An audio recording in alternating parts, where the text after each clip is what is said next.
মৃত্যুর মুখে দাঁড়িয়েও আশ্রয় নেননি বাংকারে। নিজের বাড়ি ছেড়ে নিরাপদ জায়গায় যেতে অস্বীকার করেছিলেন আয়াতুল্লাহ খামেনি। কেন এমন সিদ্ধান্ত নিয়েছিলেন ইরানের সর্বোচ্চ নেতা, সেই প্রশ্নেরই উত্তর দিলেন তার ঘনিষ্ঠ সহযোগী।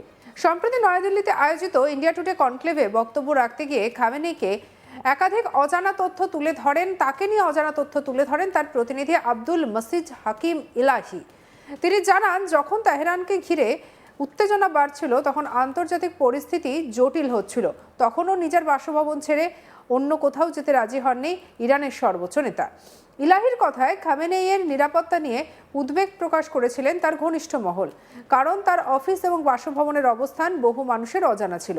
তাই নিরাপত্তা বাহিনী তাকে অন্য কোনো শহরে বা সুরক্ষিত স্থানে সরিয়ে নেওয়ার প্রস্তাব দেয়, কিন্তু সেই প্রস্তাব সরাসরি প্রত্যাখ্যান করেন তিনি। ইলাহি বলেন, আমি তার নিরাপত্তা আধিকারিকদের জিজ্ঞাসা করেছিলাম কেন তাকে নিরাপদ জায়গায় সরানো হচ্ছে না। তখন তারা জানান, খামেনেই নিজেই যেতে অস্বীকার করেছিলেন। তিনি বলেছিলেন, যদি তোমরা তেহরানের 9 কোটি মানুষের জন্য নিরাপদ আশ্রয়ের ব্যবস্থা করতে পারো, তবে আমি নিজের বাড়ি ছেড়ে অন্যত্র যেতে রাজি। শুধু তাই নয়, তার জন্য বিশেষ বাংকার তৈরি করার প্রস্তাবও নাকচ করে দেন খামেনি। ইলাহি জানান, নিরাপত্তা আধিকারিকেরা প্রস্তাব দিয়েছিলেন যে অন্তত তার বাসভবনের নিচে একটি বাংকার তৈরি করা হোক, কিন্তু এখানেও একটি যুক্তি দেন ইরানের নেতা। তার বক্তব্য ছিল, যদি 9 কোটি ইরানি লোক 9 কোটি বাংকার তৈরি করা যায়, তবে আমার জন্য একটি বাংকার তৈরি করা যেতে পারে। কি বলেছেন আব্দুল মসিজ হাকিম ইলাহি, শুনবো। As you know, Ayatollah Khamenei, he was for 37 years as the supreme leader of Islamic Republic of Iran.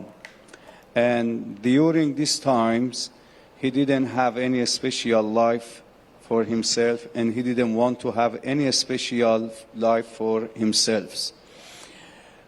And several times I asked his security that why you are not moving Ayatollah Khamenei to another city, because his office, his house is well known.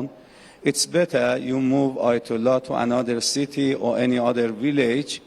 They said to me that he refused, he never accept to do that. He says always that if you could provide 90 million cities, safe places for 90 million Iranian, after that I'm ready to leave my house, my office to another place. This is the one. And the second thing, I asked his security that if he doesn't allow you to move him from this office to another city or town or village, at least you build one bunker for him on the basement to be safe. He said he doesn't allow us to do that. He says, if you could build 90 million bunker for 90 million Iranian, after that I will be ready to build for me as well. And it was very big question for me why he insists that he has to stay at his office. Once I asked one of his relative and one of his family that why Ayatollah doesn't allow to the security to move him from his place or any to build for him the bunker. He said we criticized him by the same question, and he said that I am the leader of the country, and any leader or president of the country should be equal to the ordinary people, to the marginalized people, to the poor people. If I have a special life for myself, that I cannot be more leader of the country. So still I am the leader of the country. I have to pay the pain which my people pay it, and I have to be with them in the same level. I cannot have ordinary life for myself. খামেনির পরিবার সূত্রেও একই মনোভাবের কথা জানা গিয়েছে। পরিবারের সদস্যদের উদ্ধৃত করে ইলাহি বলেন, খামেনি মনে করতেন একজন প্রকৃত নেতা কখনো সাধারণ মানুষের থেকে আলাদা জীবনযাপন করতে পারে না। তিনি বলতেন, আমি যদি নিজের জন্য আলাদা নিরাপদ জীবন বেছে নিই, তাহলে আর এই দেশের নেতা থাকার নৈতিক অধিকার থাকবে না। এখানেই শেষ নয়। ইলাহির দাবি, খামেনি বহুদিন ধরে শহীদ হওয়ার ইচ্ছা কথা বলতেন। ইসলাম ধর্মে শহীদত্বকে অত্যন্ত সম্মানের বলে মনে করা হয়।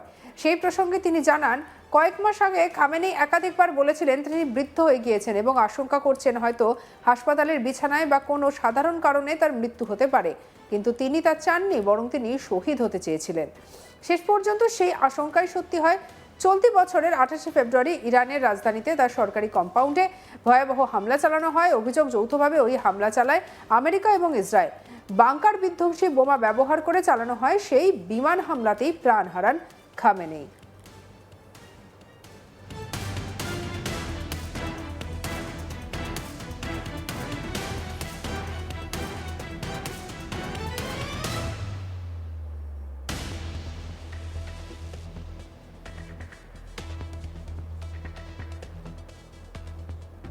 পশ্চিম এশিয়ায় উত্তেজনা ক্রমশই ভয়াবহ রূপ নিচ্ছে।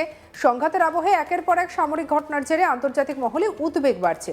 ইরান এবং আমেরিকার মধ্যে চলতে থাকা টানাপোড়েন যেন এখন এক নতুন মাত্রা পেল। সৌদি আরবে অবস্থিত আমেরিকার অন্যতম গুরুত্বপূর্ণ সামরিক ঘাঁটি লক্ষ্য করে ক্ষেপণাস্ত্র হামলার অভিযোগ উঠেছে ইরানের বিরুদ্ধে। একই সঙ্গে ইরাকের আকাশে আমেরিকার বায়ুসেনার একটি ট্যাঙ্কার বিমানের দুর্ঘটনাও পরিস্থিতিকে আরও জটিল করে তুলেছে। আন্তর্জাতিক সংবাদ মাধ্যমের রিপোর্ট অনুযায়ী সৌদি আরবে অবস্থিত আমেরিকার গুরুত্বপূর্ণ সামরিক ঘাঁটি প্রিন্স সুলতান বায়ুসেনা ঘাঁটি লক্ষ্য করে একের পর এক ক্ষেপণাস্ত্র ছোড়া হয়। আমেরিকার প্রশাসনের একাধিক কর্তার বক্তব্য উদ্ধৃত করে এক সংবাদ মাধ্যম জানিয়েছে, শুক্রবার এই হামলায় আমেরিকার বায়ুসেনার 5টি অত্যন্ত গুরুত্বপূর্ণ সামরিক বিমান ধ্বংস হয়ে গিয়েছে। তবে এই ঘটনায় এখনো পর্যন্ত কোনো প্রাণহানির খবর পাওয়া যায়নি, কিন্তু সামরিক দিক থেকে এই হামলাকে অত্যন্ত তাৎপর্যপূর্ণ বলে মনে করা হচ্ছে, কারণ যে বিমানগুলি ধ্বংস হয়েছে বলে দাবি করা হচ্ছে সেগুলি যুদ্ধক্ষেত্রে আমেরিকার অন্যতম গুরুত্বপূর্ণ সম্পদ।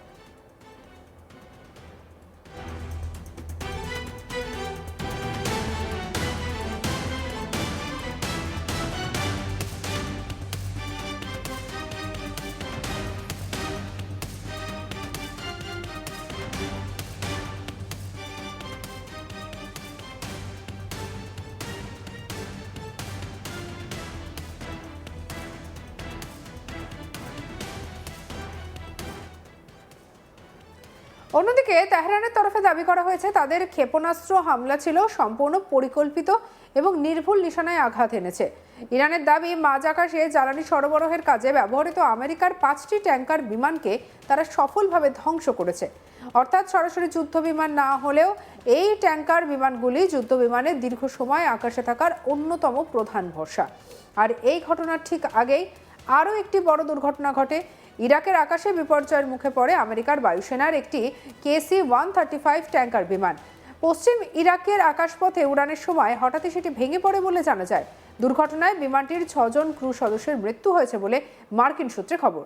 এই ঘটনাকে কেন্দ্র করে নতুন করে বিতর্ক তৈরি হয়েছে।